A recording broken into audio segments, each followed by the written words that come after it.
Hi everyone. Last week we dove into factoring, and this week, in week 6, we'll be simplifying rational expressions, chapter 8.1, and completing the check-in survey. Remember, to achieve our learning outcomes, you'll need to read through the online OpenStax chapter, take notes, and watch all the instructional videos.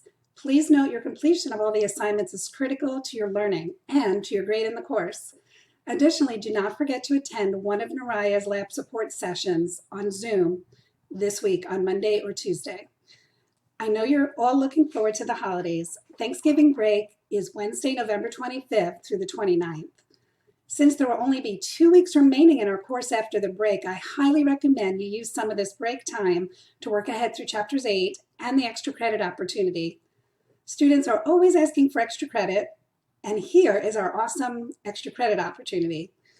If you complete the final exam review form A and the final exam review form B and earn at least 80% on both by December 11th, you will earn 5% extra credit added on to your final exam grade.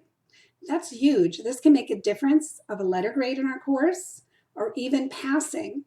It could possibly move a B to an A C to a B, a D to a C. You get it. So don't forget to do the extra credit. Please do not hesitate to reach out to me for any help, and have a very happy, safe, and relaxing Thanksgiving.